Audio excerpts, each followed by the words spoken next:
दर्शकगण, श्रोतागण, भाई और बहनों, मातृशक्ति को नमन। चैनल 24 प्लस न्यूज़ के खास विशेष मनमोहक हमारे जीवन का निर्माण करने वाला, बच्चों को, युवाओं को संस्कार देने वाला पुनरुत्थान कार्यक्रम में आपका हार्दिक स्वागत है, अभिनंदन है, सत्कार है।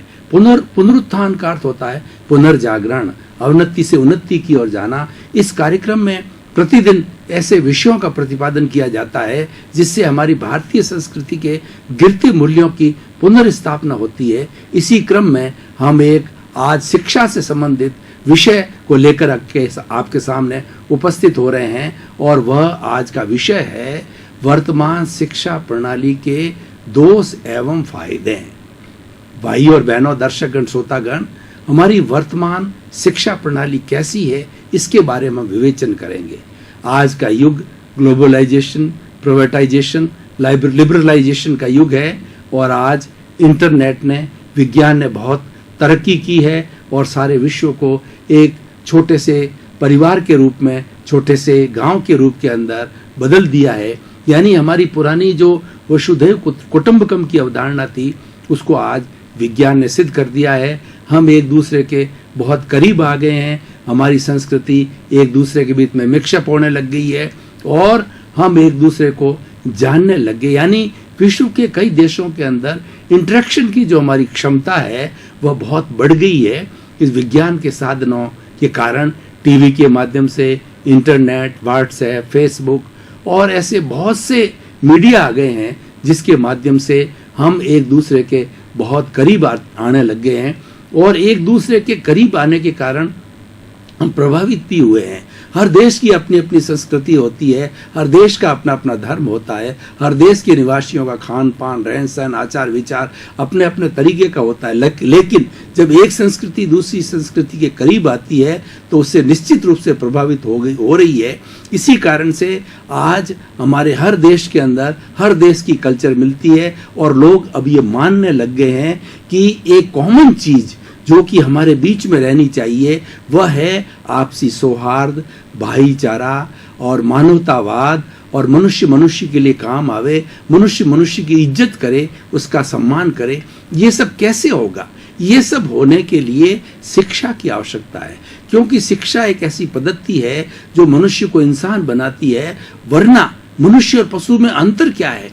वो शिक्षा का ही अंतर है कि शिक्षा व्यक्ति को सिविलाइज्ड बनाती है, शिक्षा मनुष्य को अच्छा इंसान बनाती है, शिक्षा मनुष्य के अंदर मूल्यों का रोपण करती है, संस्कारों का रोपण करती है और मनुष्य के अंदर अच्छी बातों का जो है परिवेश होता है वो सारा शिक्षा के माध्यम से होता है।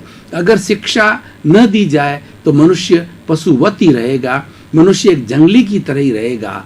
इसीलिए शिक्षा आज के जीवन की सबसे बड़ी आवश्यकता है। इसी कारण पेरेंट्स जब बच्चा थोड़ा सा बड़ा होता है तो सबसे ज़्यादा चिंता उनको शिक्षा की होती है कि बच्चा अच्छी तरह से शिक्षा को ग्रहण करे और वह अपना जो लक्ष्य उसका निर्धारित हो उसके अंदर नंबर 1 आए, उसके अंदर हर मेरिट के अंदर वो अच्छा आता रहे और जब अपनी शिक्षा को पूर्ण करे तो वो अच्छे फील्ड के अंदर जाए, मेरिट के साथ में जाए, अच्छे नंबर के साथ में जाए। ये सारा शिक्षा से होता है। और वर्तमान शिक्षा प्रणाली के अंदर बहुत आसानी भी आ गई है। कैलकुलेटर है और हमारा कंप्यूटर है और ऐसे साधन हो गए हैं जिससे कि हमारा इंटरनेट है। इन साधनों की वजह से हमारे दिमाग पर बहुत कम जोर पड़ता है। पुरानी जो शिक्षा प्रणाली थी सब कुछ दिमाग से किया जाता था, दिमाग पे जोर लगाना पड़ता था। आजकल दूसरे भौतिक साधनों की सहायता से दिमाग पे बहुत कम से कम बहुत जोर लगता है और आदमी बहुत कंफर्टेबल फील करता है। कंफर्टेबल भी करता है लेकिन इसके साथ साथ में मानसिक क्षमता भी गिर गई है। आदमी की चिंतन शक्ति और आदमी की जो स्मरण शक्ति काफ़ी कम हो गई है क्योंकि सारा कुछ जो है वो साधनों के माध्यम से होता है। आज एक छोटी से छोटी कैलकुलेशन करनी होती है तो हम सीधा कैलकुलेटर निकालते हैं, मोबाइल में कैलकुलेटर आता है, दूसरा कैलकुलेटर, हर छोटी बड़ी चीज़ के लिए कैलकुलेटर का उपयोग किया जा रहा है। लेकिन पुराने समय में कैलकुलेटर थे ही नहीं तो व्यक्ति को अपने जो है वो जो गुणा भाग और जो फावड़े और उसके ऊँटा ढंसा कई तरह की विधियां चलती थी, मल्टीप्लिकेशन होता था, सब्ट्रैक्शन होता था, एडिशन होता था, वो सब दिमाग से किया जाता था। पुराने समय में ऐसे ऐसे बड़े जो है वो कार्य करने वाले महापुरुष हुआ करते थे, जो कि अवधान कहा जाता था। वो हजारों चीजों को एक साथ दिमाग के अंदर रख देते हैं। एक समय का किस्सा बताते हैं भाई और बहनों कि महात्मा गांधी के परम मित्र भाई रायचंद्र भाई थे, जो कि सूरत के पास के थे, और महात्मा गांधी भी गुजरात के रहने वाले थे। तो ये दोनों के अंदर मित्रता थी। तो महात्मा गांधी ने अपने मित्र रायचंद भाई, जो कि बाद के अंदर जाकर के वो श्रीमद राजचंद्र कहलाए, उनकी परीक्षा लेने के लिए उन्होंने, क्योंकि वो विदेश के अंदर 18 साल की उम्र में बैरिस्टर बनने के लिए इंग्लैंड गए थे, लंदन गए थे, तो वहाँ पर उन्होंने बहुत सी भाषाओं को सीखा और बहुत सी भाषाओं के वो मुहावरे या सब चीज़ को वो अलग से उन्होंने कंठस्थ किया। तो अब उन्होंने परीक्षा लेने के लिए रायचंद भाई श्रीमद राजचंद्र के पास में आए, और उन्होंने वो कई भाषाओं को थोड़े थोड़े शब्दों के अंदर बोल करके रायचंद भाई को सुनाया। श्रीमद राजचंद्र ने लगभग ऐसे 50-60 चीज़ें, 100 चीज़ों को एक बार में सुना लिया। श्रीमद राजचंद्र ने अवधान के रूप में उस सब चीज़ को अपने माइंड में स्टोर कर लिया, जैसे कि आज कंप्यूटर के अंदर होता है। तो उन्होंने इस अवधान की प्रक्रिया के माध्यम से स्टोर करके, और वापस पुनः जब ये महात्मा गांधी ने उनको बताना बंद किया, तो पुनः ने हूबहू जितनी बातें उन्होंने बताई थी एकदम करेक्ट सारी की सारी उसी ऑर्डर के अंदर उन्होंने बताई दी। ये कैसे होता था? माइंड को शिक्षित किया जाता था, माइंड को प्रशिक्षित किया जाता, ट्रेंड किया जाता था, और उसके अंदर सब चीज स्टोर की जाती थी। लेकिन आजकल ये प्रक्रिया गायब हो रही है। इसका कारण क्या है? आज की शिक्षा के अंदर हमारे भौतिक साधनों की वजह से हमें दिमाग के ऊपर कम से कम जोर देना पड़ता है। तो खैर अच्छी बात है, हमारे जो साधन आए हैं तो उससे हमारी माइंड की एफिशिएंसी बढ़ी है। आज का बच्चा है पुराने के बच्चों से बहुत इंटेलिजेंट हो गया है, ज्ञानी हो गया है, तर्क शक्ति उसकी बढ़ गई है, और बहुत नॉलेज वो जानता है, और वो इंटरनेट से खोज निकालता है, बहुत शोध की जाती है। इंटरनेट पे बहुत सा ज्ञान जो है उपलब्ध है, उसका उपयोग किया जाता है। ये आज की शिक्षा से हुआ है। लेकिन सबसे बड़ा आज की शिक्षा में मिसिंग पॉइंट क्या आया है, दोष क्या आया है, वो मैं निष्कर्ष के रूप में बताना चाहता हूं। वो दोष ये आया है कि हमारा भावनात्मक विकास बहुत गिर गया है, घट गया है। इसी कारण आज सारी दुनिया के अंदर आतंकवाद, भ्रष्टाचार और हिंसा और असंवेदनशीलता, जितनी आज बुराइयां हैं वो ज़्यादा पैदा हो गई है। और आज का व्यक्ति इतना सेल्फ सेंटर्ड, इतना स्वार्थी हो गया है कि वो अपने आप को खुदा समझने लग गया है, अपने आप को परम ज्ञानी समझने लग गया है कि मैं तो बहुत कुछ जानता हूँ। यानी आज की शिक्षा व्यक्ति को अहंकारी भी बनाती। मैं ये नहीं कहता है कि हर पढ़ने वाला बच्चा या हर पढ़ने वाला शिक्षक जो है अहंकारी होता, वह मैं नहीं कहना चाहता हूँ। लेकिन अगर भावनात्मक विकास न हो तो उसके अहंकारी वो व्यक्ति हो जाता है, क्योंकि विज्ञान का कार्य है कि गति देना, और उसके साथ साथ हमारी संस्कृति और हमारी शिक्षा का कार्य है, या हमारी दर्शन का कार्य यह है कि उसको दिशा देना। दिशा शिक्षा देती है, दिशा उसको भीतर की भावना देती है, भीतर के सांस्कृतिक मूल्य उसको दिशा देते हैं। विज्ञान तो मात्र गति देता है। भाई और बहनों, दर्शकगण, श्रोतागण, मैं उदाहरण के द्वारा इस बात को स्पष्ट करना चाहता हूँ कि एक गाड़ी चल रही है, उसके अंदर स्टीयरिंग होता है, और उसके अंदर उसके साथ साथ में पैडल जिसके ऊपर हम रेस देते हैं वो दबाया जाता है। तो रेस जब दी जाती है तो गाड़ी गति पकड़ती है। अगर बहुत ज़्यादा रेस दे दी जाती है तो और हमारा स्टीयरिंग से अगर उसको कंट्रोल न किया जाए तो एक्सीडेंट हो सकता है, कुछ भी जो है खतरनाक स्थिति बन सकती है। तो इसी तरीके से विज्ञान है वो रेस का कार्य करती है, जो उसके कारण रेस बढ़ती है उसकी, और जो हमारी सांस्कृतिक मूल्य है, शिक्षा है, वह उसके ऊपर अंकुश का कार्य करती है। वो उसको दिशा देती है ताकि कि वह लेफ्ट राइट उसको मोड़ करके और अपनी सुरक्षा कर देती है। इसीलिए भाई और बहनों, दर्शकगण, शिक्षा के अंदर भावनात्मक विकास होना बहुत जरूरी है। पुरानी हमारी शिक्षा पद्धति थी जिसको गुरुकुल शिक्षा प्रणाली कहा जाता था। उस शिक्षा प्रणाली के अंदर जो 25 वर्ष की उम्र तक बच्चा अपने गुरु के पास में गुरुकुल आश्रम में रह करके वह मानवीय मूल्यों को भी सीखता था। शिक्षा में तो पारंगत होता ही था। जिस जिस तरह की शिक्षा उसको चाहिए उसके हरेक के गुरु हुआ करते थे। वो उसको शिक्षा के साथ साथ में गुण दिया करते थे ताकि कि उसके अंदर अहंकार बिल्कुल न हो और नम्रता हो। विद्या ददाति विनयम, पहले एक फॉर्मूला दिया जाता था कि विद्या जो के साथ में अगर विनय नहीं आई है तो वो विद्या वो अहंकारी हो जाएगी, वो विद्या विनाश का काम करेगी। इसलिए विद्या के साथ में विनय होना बहुत जरूरी है। और जो शिक्षा जो विद्या विनय नहीं देती है वो शिक्षा कोई काम की नहीं है। तो मैं ये बात आज के इस विषय के साथ में कहना चाह रहा हूँ कि आज ज्ञान बहुत बड़ा है और व्यक्ति के अंदर बहुत सी ज्ञान की जो है विधाएं प्रक्रियाएं उसके दिमाग के अंदर बढ़ी है, बहुत इंटेलिजेंट हो गया है। लेकिन अगर वो इंटेलिजेंट के साथ साथ में अहंकारी होता है तो ये आज की विद्या फालतू है और वो हो रहा है। वो शिक्षा हमारे में परिवर्तन नहीं ला रही है। आज हम देख रहे हैं कि बड़े बड़े आईएएस ऑफिसर या जज कहिए, डॉक्टर कहिए, इंजीनियर कहिए, सीए कहिए, इतने पढ़े पढ़े लिखे लोग क्यों भ्रष्टाचार करते हैं और क्यों वो सुसाइड करते हैं और वो क्यों ऐसी हिंसा की बातें करते हैं, अमानवीय कार्य करते हैं। वो तो पूर्ण शिक्षित है। दर्शकगण, श्रोतागण, काफी समय से आज हम शिक्षा प्रणाली के दोष और फायदों के बारे में चिंतन कर रहे थे। तो अब हम थोड़ा ब्रेक लेंगे ताकि हम अपने आप को तरोताजा कर लें।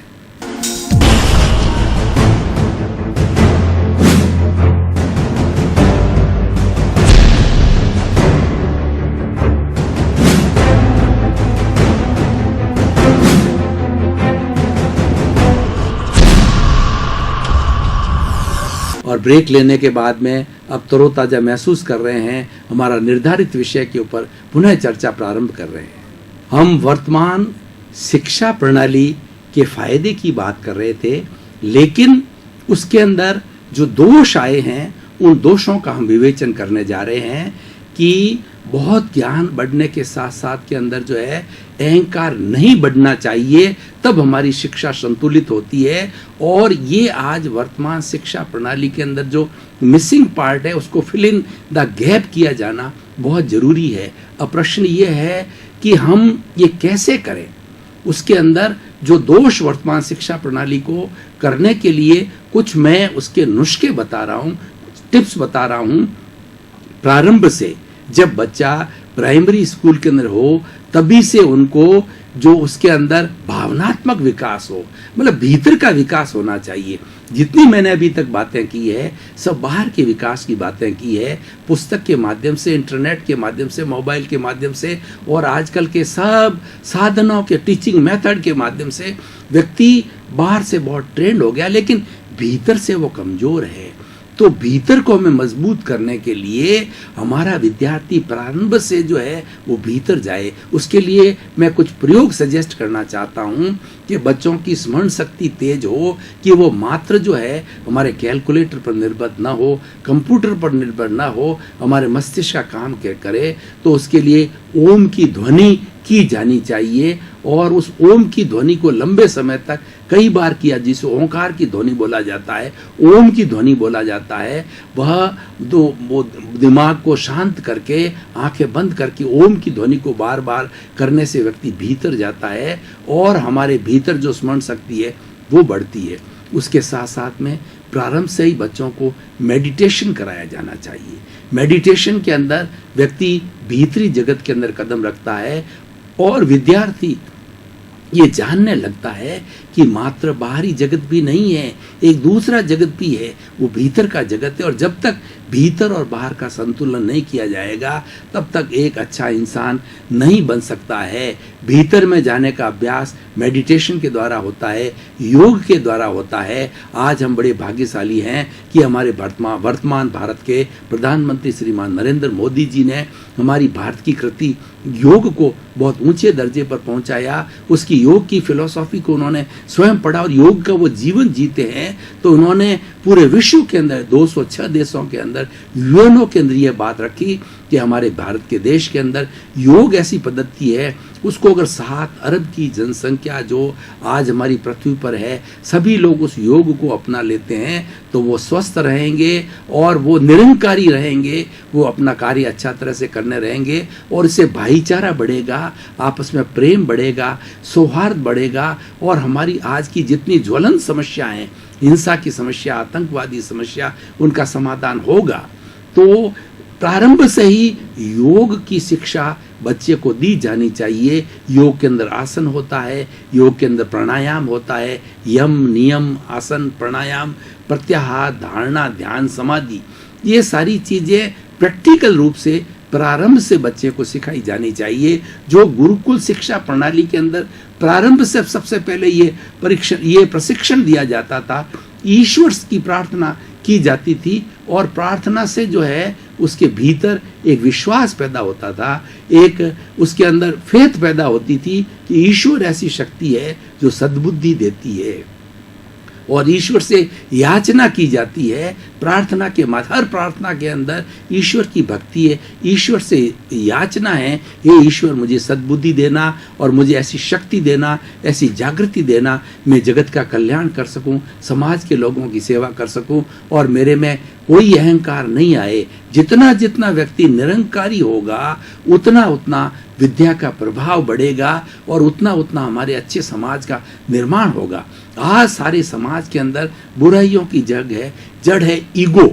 हर व्यक्ति के अंदर ईगो इतना बढ़ गया है कि वह अपने आप को शहंशाह महसूस करता है, अपने आप को नंबर 1 महसूस करता है, छोटों का बड़ों का कोई ख्याल नहीं रखता और इस अहंकार की वजह से वह अपनी बात को दूसरों पर थोपना चाहता है।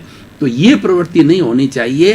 शांतिपूर्ण से अस्तित्व करने के लिए हमारा वो भौतिक विकास के साथ साथ में आध्यात्मिक विकास भी होना जरूरी है और आध्यात्मिक विकास तब होगा कि हम भीतर जाएंगे।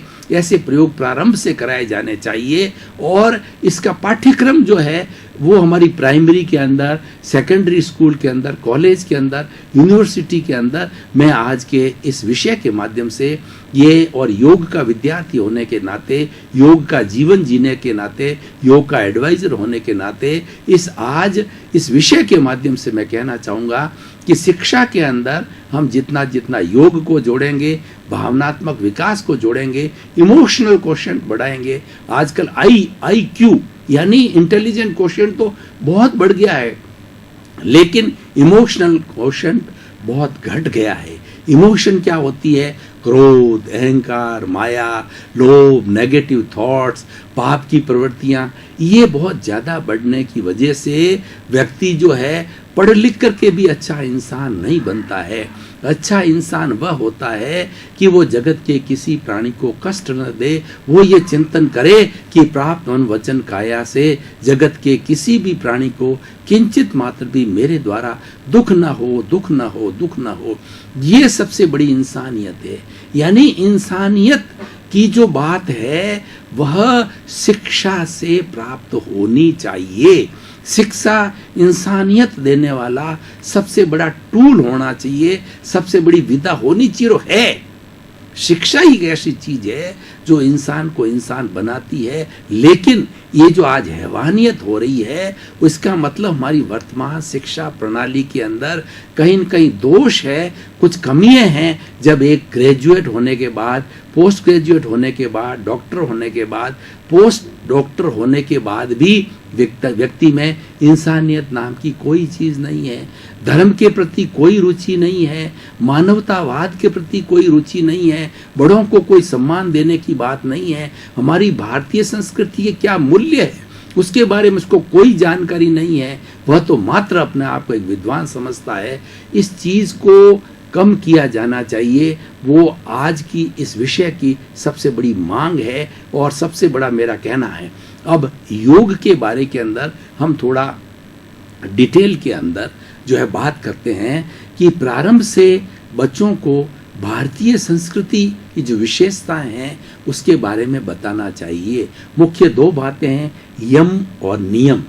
यम का मतलब होता है कि हमारे 5 जो महाव्रत है, अहिंसा, सत्य, अचौर्य, ब्रह्मचर्य और अपरिग्रह, ये सार्वभौम सत्य है। और हमारी संस्कृति जब से प्रारंभ हुई है, वेदों से लगाकर आज तक जो है, इन 5 गुणों को, इन 5 महाव्रतों को बहुत ऊंचा स्थान दिया गया है। इसका पूर्ण रूप से जीवन जीने वाले हमारे यहाँ एक संन्यास की परंपरा है, जिसको हम निवृत्ति मार्गी कहते हैं। और प्रवृत्ति मार्गी जो ग्रस्त होता है, उसको इसमें रिलैक्सेशन है, क्योंकि वो पूर्ण रूप से इसका पालन नहीं कर सकता। वो जो यम है वो 5 दोनों के लिए ही है, लेकिन उसके अंदर रिलैक्सेशन की वजह से वो आराम से जो इसका पालन कर सकता है।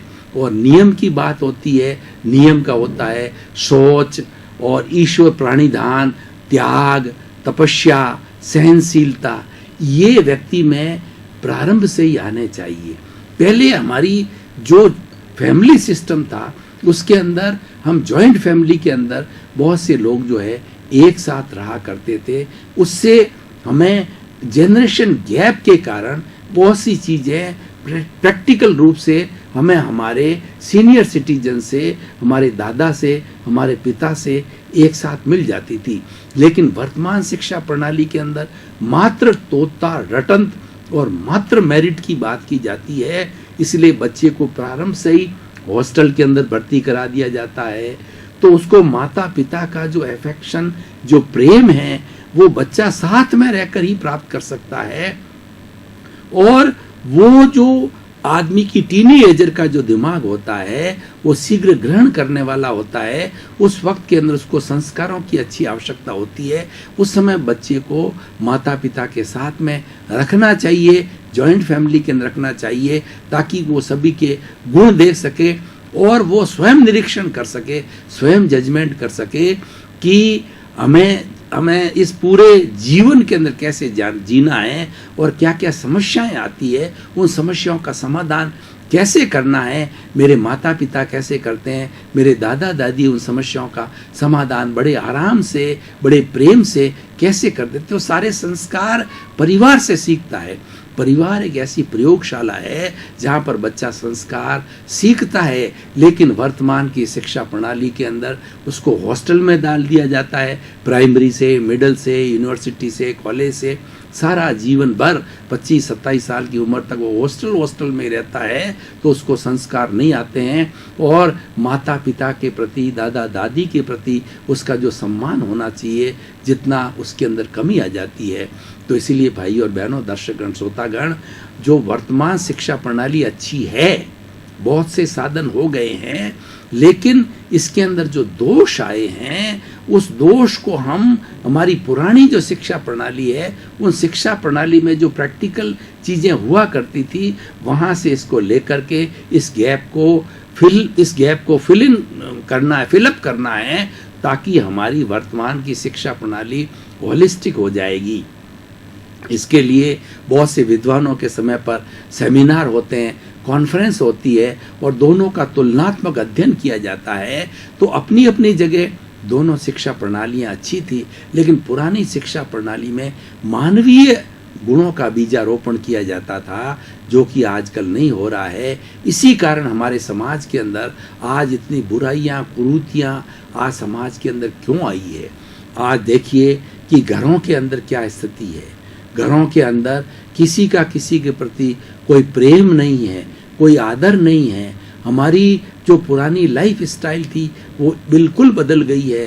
पुराने समय के अंदर सभी सूर्योदय से पहले उठा करते थे और उठ कर के अपने अपने कार्य में लग जाया करते थे, चाहे ग्रामीण लोग हो, चाहे शहर के लोग हो। सूर्योदय से पहले उठना इसलिए कहा गया है कि to rise early in the morning, to go to the bed in time is the best way of the health. अगर हम स्वास्थ्य को अच्छा रखना चाहते हैं तो प्राकृतिक नियमों का हमें पालन करना चाहिए। आज की शिक्षा प्रणाली के अंदर प्राकृतिक नियमों का पालन नहीं किया जा रहा है, खान पान पर ध्यान नहीं दिया जा रहा है। आज की जो जनरेशन, जो शिक्षित लोग हैं, जो कॉलेज स्कूल के अंदर जाने वाले हैं, वो जंक फूड है, फास्ट फूड है और चटपटे खाने का उनका ज़्यादा रहता है। इन सब चीज़ों को अवॉइड करना चाहिए, क्योंकि जैसा अन्न वैसा मन होता है। हमारे अन्न का जो है वो मन के साथ में बहुत बड़ा संबंध है, जो कि पुराने समय में आयुर्वेद की है, यूनानी है, प्राकृतिक चिकित्सा की पद्धतियाँ हैं, वो बहुत इफ़ेक्टिव हुआ करती थी। उसके द्वारा रोग को जड़ से काट दिया जाता था और हमारे खान पान को उसी हिसाब से नियोजित किया जाता था।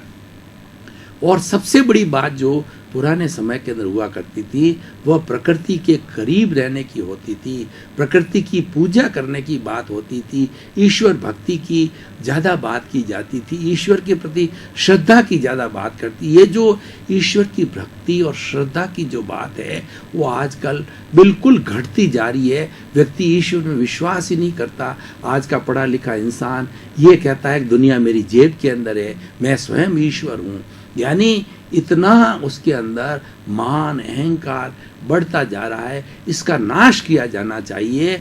दर्शकगण, श्रोतागण, भाइयों और बहनों, आपका बहुत बहुत धन्यवाद। आप प्रतिदिन पुनरुत्थान कार्यक्रम को सफल बना रहे हैं। आप इस कार्यक्रम की आत्मा हैं। आपके देखने से और ये कार्यक्रम बहुत ही धन्य हो रहा है। और इस कार्यक्रम का हमारा उद्देश्य भी यही है कि जगत का कल्याण हो, लोगों को अच्छे संस्कार मिले, लोग अच्छे इंसान बने, सब में इंसानियत आए। तो हम आपसे भी यही गुजारिश करते हैं कि अपना जीवन आप ऐसे बनाएं ताकि जगत का कल्याण कर सको। सर्वे भवन्तु सुखिनः, सर्वे भवन्तु निरामया। आपका जीवन आनंदमय हो, मंगलमय हो और धर्ममय हो। आपके प्रति मंगल भावना शुभकामनाएं।